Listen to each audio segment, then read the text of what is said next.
দিদি তুমি যাচ্ছ? হ্যাঁ রে, ছুটি শেষ, সামনে নির্বাচনের ডিউটি, ব্যস্ত হয়ে যাব আবার। পিসিকে বলিস। তোমার আবার কিসের ডিউটি? আরে যেন নির্বাচন ঠিক মতো হয়, যাতে কোনো ধরনের বিশৃঙ্খলা না হয়, সব দেখে রাখা লাগবে। আর এবার সরকারকে সেনাবাহিনী সাহায্য করবে, ঠিক পাহাড়ে যেভাবে আমাদেরকে দেখে রাখে, ঠিক ওরকম। এই তুই ভোটার হয়েছিস না? তুইও যাবি এবার ভোট দিতে। পিসিমা পিসি বাবুকেও নিয়ে যাবি ভোট দিতে, এটা তোদের দায়িত্ব।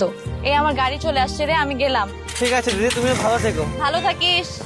আপনার দেশ আপনার অপেক্ষায়, আস্থা ও বিশ্বাসে বাংলাদেশ সেনাবাহিনী।